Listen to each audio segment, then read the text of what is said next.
হাসির রাজা, জ্ঞানের রাজা, রসিক রাজা।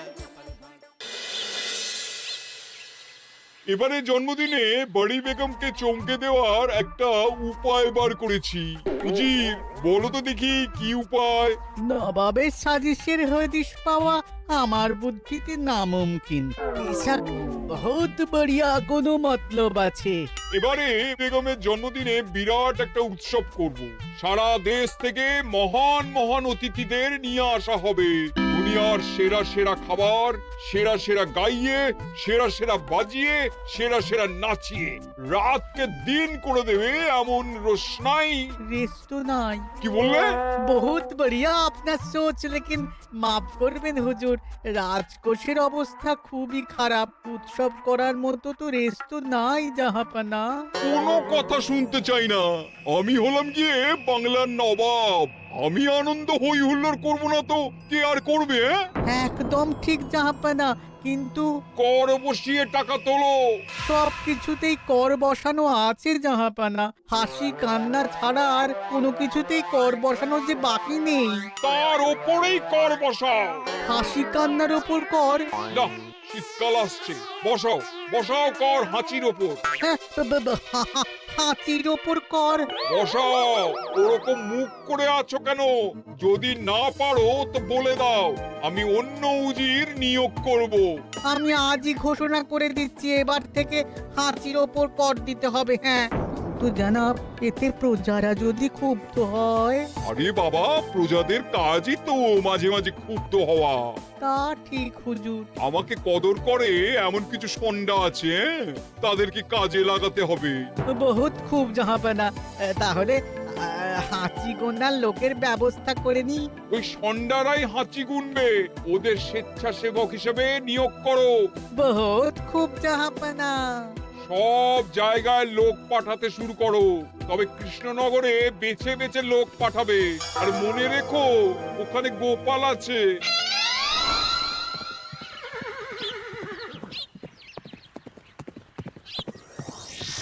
সব জায়গায় কর আদায়কারী পাঠিয়ে দেওয়া হয়েছে জাহাপানা। আপনার কথা মতো তাদের বলে দেওয়া হয়েছে যে আদায় হওয়া করের 10% তাদের বেতন হিসেবে দেওয়া হবে। সুতরাং কর আদায়ে কোনো ঢিলেমি হবে না। বহুত আচ্ছা, বহুত আচ্ছা।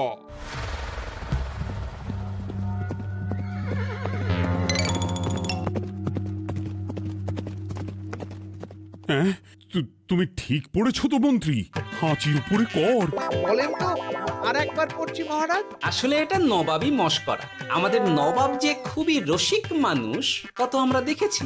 বারবার কৃষ্ণনগরের সঙ্গে রসিকতা করতে গিয়ে হাঁড়ি ফেটে রস একেবারে মাখামাখি হয়েছে, আর সারা গায়ে পিঁপড়ে ধরেছে। মস্করা নয়, একদম সত্যি কথা। হাঁচির উপরে কর বসানো হয়েছে, আর আমরা হলাম নবাবের খাস হাঁচি গোনার দল। আমরা এই কৃষ্ণনগরে থিতু হয়ে বসলাম বটে। এবারে হাঁচি গুনবো আর মোহর আদায় করব। গোপাল, তুমি কি বলো? সর্দার, তোমাদের এখানে আসা একেবারেই লোকসান হয়েছে। কেন মশাই?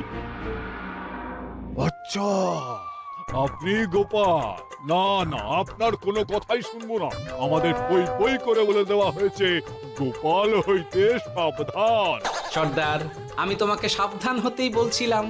হাঁচি ধরতে গেলে তোমাদের খুব সতর্ক থাকতে হবে, কারণ এই কৃষ্ণনগরের বাসিন্দাদের শরীর স্বাস্থ্য এত ভালো যে এখানে কেউ হাঁচে না, কাশে না, ঢেকুর তোলে না, ইয়ে করে না।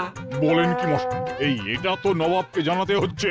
যাও যাও, এক্ষুনি মুর্শিদাবাদে ফিরে গিয়ে নবাবকে জানাও। ওরে, কেউ এদের যাওয়ার ব্যবস্থা করে দে। ওই তো হেঁচেছে। হাঁচি এক, পুরো এক মোহর। হাঁচি দুই, দুই মোহর। আরে, এটা তো হাঁচির বাচ্চা, এটা তো ধরলে চলবে না। কেন? হাঁচি হলেই তো হলো। কি করব সর্দার, লিখবো? দেখ, একবার গুনে যখন ফেলেছি পুরো ছাড়তে পারবো না। আধমোহর লেখ। এটা কাশি, কাশিতে কোনো করের কথা নেই। লেখ লেখ লেখ লেখ লেখ। হাঁচি তিন, পুরো 1 মোহর। হাঁচি হাঁচি 4,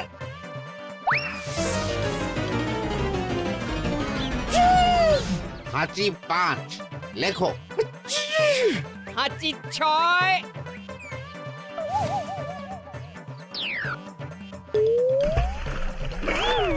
যা যা কি রে, শুনেছিলাম কৃষ্ণনগরের মন্ত্রীটা মাথা মোটা, প্রমাণ হয়ে গেল। জল থেকে উঠবে যখন ঠান্ডা লেগে হাঁচি তো আরো বাড়বে। জলে বুড়ুবুড়ি উঠছে, বেটা জলের তলায় তলায় হাঁটছে। হাঁচি 7, এখনো তো ফিরলো না, বেলা গড়িয়ে দুপুর হয়ে গেল। ভাববেন না রাজামশাই, আমরা যারা যারা এখানে এসেছি সবাই ধড়িবাজ লোক। মন্ত্রীর হাঁচি নিংড়ে নিয়ে ফিরবে। ছি ছি ছি ছি ছি ছি ছি ছি ছি। কি হলো গোপাল? আমরা কৃষ্ণনগরের প্রবাদ প্রতিম আতিথেয়তার অসম্মান করেছি মহারাজ। কেন? কিভাবে? কখন? এখন মহারাজ, এখন এনারা সেই সুদূর মুর্শিদাবাদ থেকে এসেছেন, আর আমরা এতক্ষণ শুধু অন্য কথাই বলে চলেছি, এনাদের আপ্যায়নের ব্যবস্থা করিনি। তাই তো। মহারাজ, আপনি ব্যস্ত হবেন না। এই কে আছো? শোনো, এদের রাজ অতিথিশালাতে থাকার বিশেষ ব্যবস্থা করো। এদের খাবার যাবে মহারাজের পাকশাল থেকে। এদের সব সুবিধে অসুবিধে দেখার জন্য দাস দাসী নিযুক্ত থাকবে। এই চলো হে চলো। আরে দাঁড়াও সর্দার, হ্যাঁ বলুন। তোমাদের তো আবার গোপালের কথা শোনা বারণ। আমার ব্যবস্থায় বোধহয় তোমরা থাকবে না। বাদ দিন তো, আসলে ভয় ছিল আপনার বুদ্ধিকে, আর ভয় নেই। কেমন আগু পিছু বিচার না করেই বলে ফেললেন এখানে কেউ হাঁচে না। বুঝে গেছি, আসলে গোপাল হলো গল্প। চলো হে চলো, ও বড্ড খিদে পেয়েছে। প্রহরী, এই সর্দারের দলের বাকি লোকগুলো এলে এদেরকেও অতিথিশালায় নিয়ে যেও। হ্যাঁ, আচ্ছা। কি গোপাল, এই রক্তচোষাগুলোর জন্য তুমি রাজনিবাস আর রাজভোগের ব্যবস্থা করে দিলে? গোপাল কার পক্ষে মহারাজ? এতক্ষণ গোপালের সব কাজ তো কৃষ্ণনগরের বিপক্ষে গেল। বটেই তো, আমি মনে মনে গণনা করে দেখলাম গোপালের শুল যোগ শুরু হয়েছে। আগামী 1 যুগ ধরে গোপাল যেখানে থাকবে সেখানে রাহুর প্রকোপে দুঃখ দারিদ্র মহামারী একসঙ্গে এসে ধরা পড়বে। মহারাজ, গোপাল কখনো কৃষ্ণনগরের খারাপ ভাবেনি। সে যখন ওই রক্তচোষাদের রাজভোগে রাখার ব্যবস্থা করেছে, তখন বুঝতে হবে এর মধ্যে একটা ঘোরতর প্যাঁচ আছে। গোপালই তাহলে বলুক, কি প্যাঁচ? মহারাজ, মানুষ বিলাসের সুযোগ পেলে কাজ ভুলে বিলাসেই ডুবে থাকে। কত সম্রাট মহাসম্রাট বিলাসিতায় ডুবে কত সাম্রাজ্য মহাসাম্রাজ্য ভেঙে টুকরো করেছে। এরা তো নবাবের পাঠানো কিছু মূর্খ বালক মাত্র মহারাজ। এদের রাজভোগে ডুবিয়ে দিলে হাঁচির কথা কি এদের মনে থাকবে?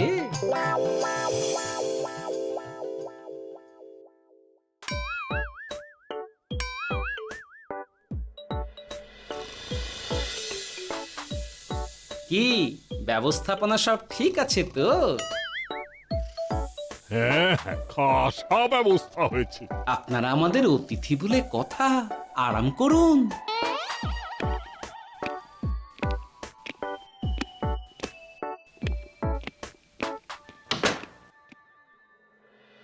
বিজ্ঞানী, তোমার এই দুমুখ আয়না আবিষ্কার তোমার জীবনের সেরা কাজ।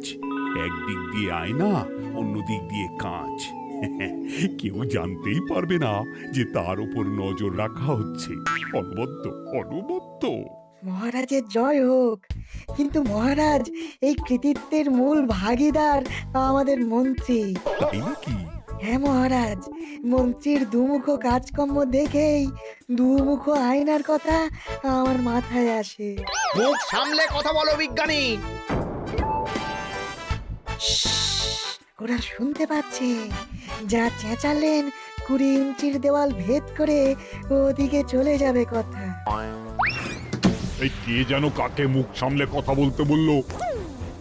ওই ওই বাইরে কেউ বলেছে। এই তোমরা সবাই শোনো, অতিথিদের যেন আদর যত্নের ত্রুটি না হয়।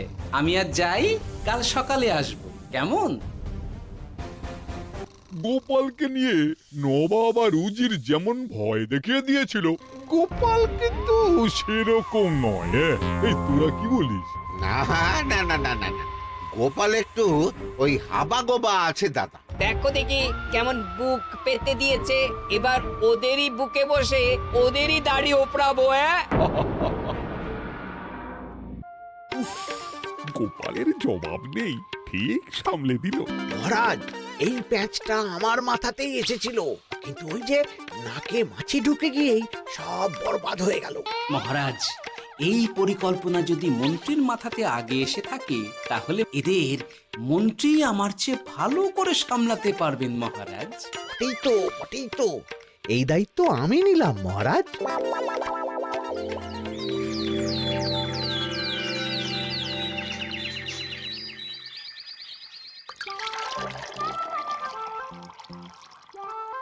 আহা, সকালে ঘুম থেকে উঠে এই রকম বেলের পানা যেন স্বর্গের অমৃত। আছে আছে, আরো আছে। পানীয়, খাদ্য, আরাম, আয়েশ, যত চাও তত পাবে। এ কি, আপনি গোপাল কোথায়? মহারাজ বিবেচনা করে দেখেছেন যে মহামান্য অতিথিদের পরিচর্যার ভার গোপালের মতো একজন ভাঁড়ের পক্ষে বহন করা সম্ভব নয়, তাই এই দায়িত্ব আমাকে দেওয়া হয়েছে। কিন্তু কোনো কিন্তু নেই সর্দার, আমি যে খানা পিনা নাচা গানা আমোদ আহ্লাদের ব্যবস্থা করেছি দেখে তুমি চমকে যাবে। দেখা নয় বিজ্ঞানী, এবার শুধু কাজের সময়। কাল মন্ত্রীর উপর ওদের ভার ছেড়ে দিয়ে কৃষ্ণনগরের যে সর্বনাশটি করেছো, কোনো কাজ করে আর সেটিকে সামলানো যাবে না। হ্যাঁ, আহা, তোমার দেখছি মন্ত্রীর উপরে একটুও আস্থা নেই। ঠিক কি প্যাচ করছো বলো তো? প্যাচের কথা পরে হবে, তোমাকে যত তাড়াতাড়ি সম্ভব হাঁচির ওষুধ আবিষ্কার করতে হবে। হাঁচির ওষুধ? হ্যাঁ, হাঁচির ওষুধ। ওভাবে দেখছো কি বন্ধু? তোমাদের কাজের সব দায়িত্ব এখন আমার কাঁধে। তোমরা আমোদ করবে আর আমি কর আদায় করে তোমার হাতে এনে তুলে দেব। সর্দার, এর মধ্যে একটা চাল আছে মনে হচ্ছে। কি আর আমি বুঝিনি। এখন কি করবে? বিশ্বাস করে আদায় উসুলের ভার এর উপরে ছেড়ে দেবে? পাগল নাকি? মন্ত্রী মশাই, বলো বন্ধু। বলছিলাম আর দেরিতে কাজ কি?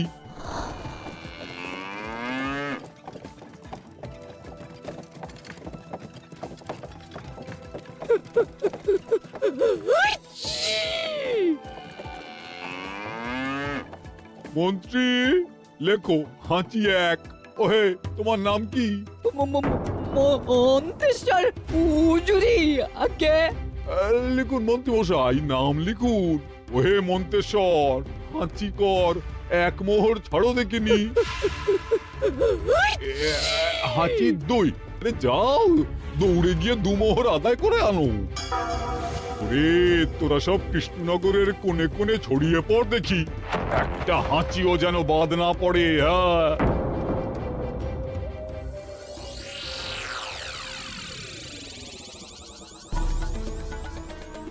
এটা হুজুরে আলাক বর্ধমান, খাম্বাত এবং কৃষ্ণনগর থেকে।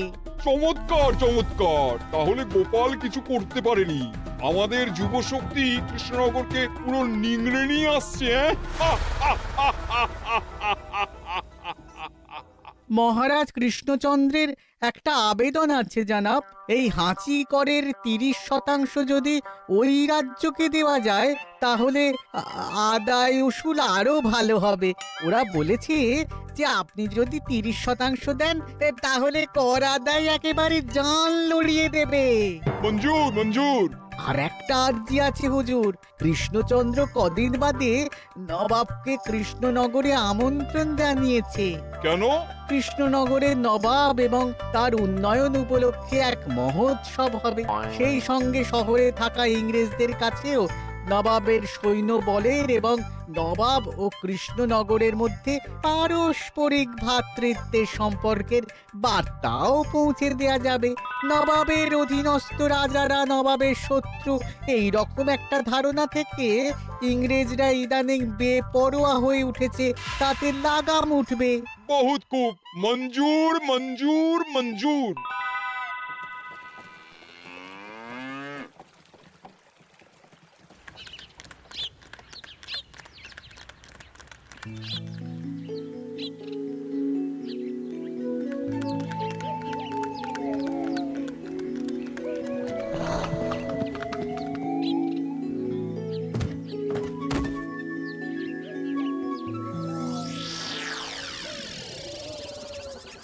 কি ব্যাপার গোপাল? জাহাপনা বলুন, কি খিদমত করব? আমি যা বলবো তাই করবে। অবশ্যই জাহাপনা। কি আবাদ উজির, তুমি সাক্ষী, মহারাজ কৃষ্ণচন্দ্র আপনিও সাক্ষী। গোপাল আমাকে কথা দিয়েছে আমি যা চাইবো তাই করবে। গোপাল, তুমি আমার সঙ্গে মুর্শিদাবাদ যাবে। এখন থেকে আমার দরবারের বিদূষক হিসেবে থাকবে, কেমন? ওরে ওরে ওরে ওরে ওরে, তোরা বাজনা বাজা। এখন থেকে গোপাল আর কৃষ্ণনগরের নয়, গোপাল মুর্শিদাবাদের। চলছে বাজা।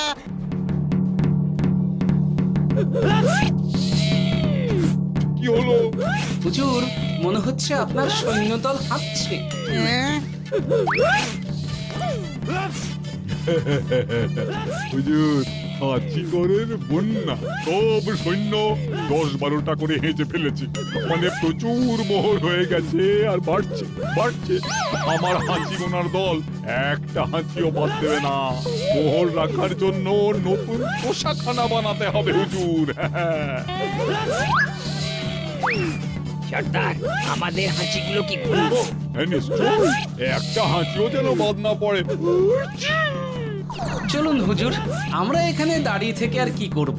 ওরা হাঁচুক আর হাঁচি গুনুক। চলুন নবাব বাহাদুর, আপনার জন্য কৃষ্ণনগরের রাজাতিথ্য অপেক্ষা করছে।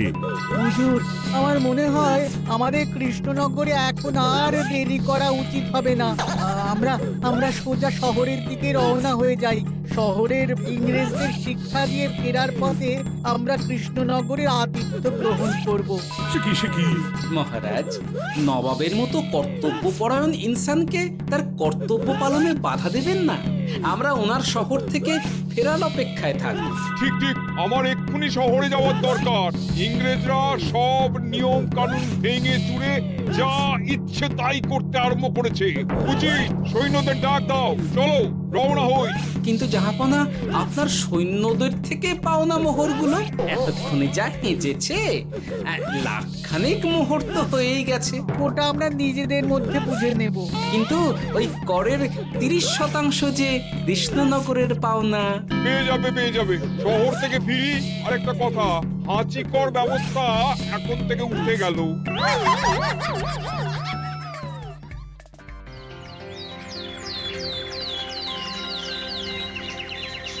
মহারাজ, কিভাবে গোপাল ভাঁড় মহাশয় নবাবের উন্মাদের মতো জারি করা ওই হাঁচিকর থেকে আমাদের সকলকে রক্ষা করেছেন তা আমরা সকলেই জানি। সমাজের তরফ থেকে তাই গোপালকে সামান্য উপহার।